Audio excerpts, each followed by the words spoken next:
have achieved soft landing on the moon. India is on the moon.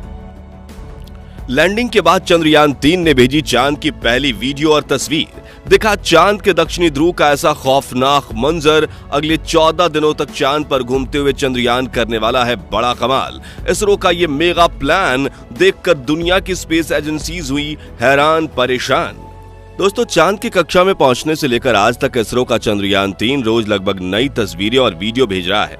और क्या आप जानते हैं कि रूस का लूना 25 जिस दिन क्रैश कर गया, उस दिन भी इसने चांद की 4 दुर्लभ तस्वीरें साझा की थी, जिसमें चंद्रमा का वो फार साइड दिख रहा था जिसे धरती पर बैठकर किसी भी टेलीस्कोप से नहीं देखा जा सकता। लेकिन इस वक्त की सबसे बड़ी खबर यह है कि चंद्रयान 3 चंद्रमा की सतह पर सफलतापूर्वक लैंड कर चुका है, जिसके तुरंत बाद इसने अपने अंदर लगे एडवांस हाई क्वालिटी कैमराज की मदद से चांद के दक्षिणी ध्रुव की पहली झलक कैप्चर कर ली है और अगले 14 दिनों तक वो बड़े कमाल करने वाला है, जिसका खुलासा आज हम इस वीडियो में करेंगे। साथ ही आपको दिखाएंगे इस मिशन से जुड़ा वो पहलू जिसे देखकर इसरो के लिए आपकी इज्जत 10 गुना बढ़ जाएगी। तो बने रहिए इस वीडियो के अंत तक।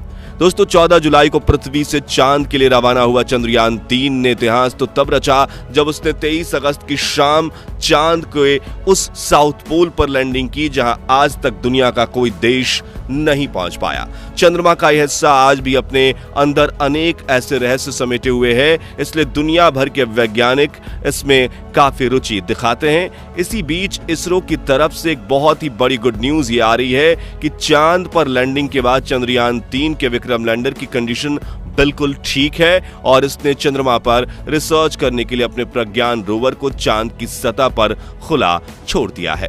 और ये एआई रोबोट अगले 14 दिनों तक चांद के बहुत बड़े खुलासे करने वाला है। वहीं विक्रम लैंडर के एडवांस कैमराज ने चांद पर अपनी लैंडिंग साइट की सबसे ताजा तस्वीरें भेजी हैं।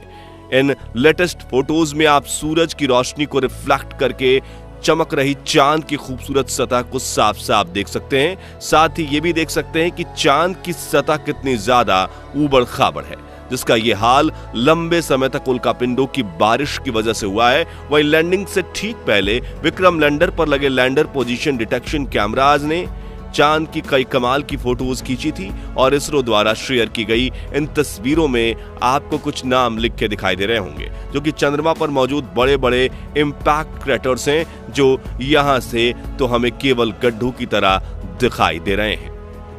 लेकिन चौंकाने वाली बात यह है कि इन्हीं रहस्यमय गड्ढों के नीचे 1-2 किलोग्राम नहीं बल्कि पूरे 10 करोड़ टन पानी मौजूद हो सकता है और कई बेशकीमती खनिजों का भंडार हो सकता है, जिसका रिसर्च करने के लिए विक्रम ने अपने प्रज्ञान रोवर को रवाना कर दिया है। तो चंद्रयान 3 के रिसर्च मिशन के ऑब्जेक्टिव्स क्या हैं और ये अपने रिसर्च के दौरान चांद के किन किन रहस्यों से पर्दा उठाने वाला है, जिससे नासा और रूस को भी जलन होने लगी है, आइए जानते हैं। दोस्तों, विक्रम लैंडर पर कोई टायर नहीं लगे हैं, यानी कि लैंडिंग के बाद अब वो अपनी जगह पर खड़ा होकर चंद्रमा पर रिसर्च करेगा, जिससे ये चांद के पतले वातावरण के अंदर मौजूद प्लाज्मा पार्टिकल्स पर स्टडी करेगा।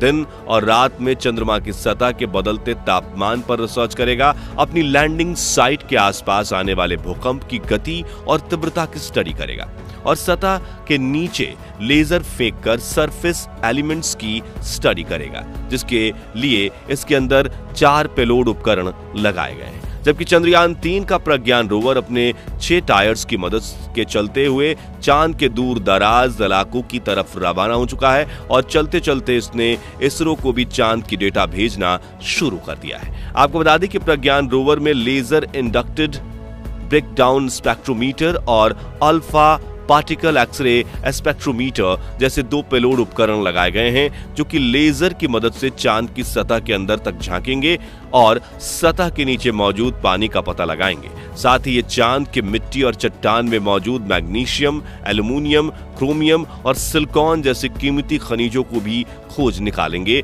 और इस रहस्यों से पर्दा उठाएंगे कि आखिर चांद के अंदर क्या छुपा हुआ है। यानी अगर अपने इस मिशन में विक्रम लैंडर और प्रज्ञान रोवर ने चांद पर किसी कीमती खनिज या पानी का भंडार खोज लिया, तो ये इतना बड़ा कीर्तिमान होगा कि भविष्य में जब भी चांद का नाम लिया जाएगा तो इसके साथ ही इसरो और भारत का नाम भी जोड़ा जाएगा। आपको बता दें कि ये रिसर्च मिशन चांद के 1 लूनर दिन, जो कि पृथ्वी के 14 दिनों जितना है, जिसके बाद चंद्रयान 3 का विक्रम लैंडर और प्रज्ञान रोवर अपने आप निष्क्रिय हो जाएंगे और सदियों तक चांद की सतह पर खड़े होकर भारत के नाम का ठप्पा लगा देंगे।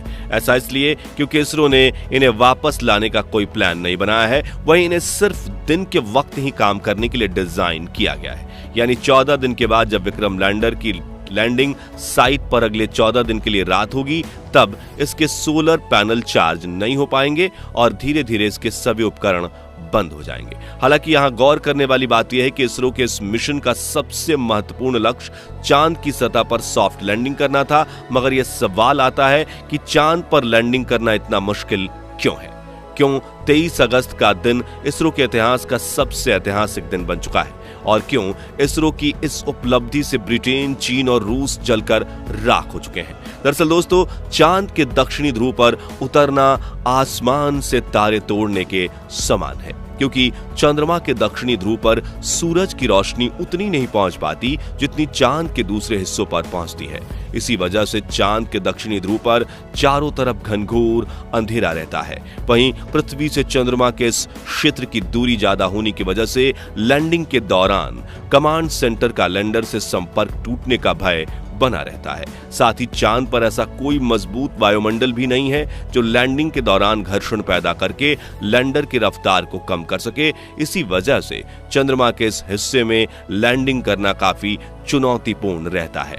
ऐसे में किसी भी स्पेसक्राफ्ट को चांद पर लैंड करवाने का एक ही तरीका मुमकिन है, जिसे चंद्रयान 3 के विक्रम लैंडर ने ही अपनाया था। इस तरीके में लैंडर को चांद की सबसे छोटी ऑर्बिट में अपनी न्यूनतम ऊंचाई वाले बिंदु तक ले जाया जाता है, जो कि 20 से 30 किलोमीटर एल्टीट्यूड के बीच होता है, जिसके बाद लैंडर अपनी कक्षा छोड़कर चांद की सतह पर उतरने के लिए रवाना होता है और नीचे पहुंचने के दौरान अपने थ्रस्टर्स का इस्तेमाल करना शुरू कर देता है, जो उल्टी दिशा में फोर्स लगाकर इंजन ब्रेकिंग का सहारा लेते हुए स्पेसक्राफ्ट की रफ्तार कम करते हैं। रफ्तार को कम करने के बाद लैंडर के सामने जो अगली चुनौती आती है वो होती है चांद की धूल। दरअसल चांद की सतह की मिट्टी काफी ज्यादा पतली है, इसलिए जब लैंडर चांद की सतह के बिल्कुल पास पहुंचता है तो थ्रस्टर से निकलने वाली हवा की वजह से चांद के सतह पर मानो जैसे आंधी आ जाती है, जिसके चलते चंद्रमा के धरातल पर धूल उड़ने लगती है और लैंडर के कैमरा लेंस पर धूल जमा होने का खतरा बढ़ जाता है। वहीं अगर इस धूल की वजह से लैंडर के कैमरा ने ठीक से काम नहीं किया तो वो लैंडर के आर्टिफिशियल इंटेलिजेंस सिस्टम को सही से डेटा नहीं भेज पाता और गलत डेटा के साथ अगर लैंडर गलत निर्णय ले लेता है, जिससे वो चांद की सतह पर सेफ लैंडिंग करने के बजाय एकाएक क्रैश लैंड कर जाता है, जिससे पूरे मिशन पर पानी फिर जाता है। इसी वजह से चांद पर लैंडिंग का सक्सेस रेट सिर्फ 27% है। यानी कि चांद पर भेजे गए 100 मून मिशंस में से सिर्फ 27 मून मिशन ही सफल लैंडिंग कर पाते हैं।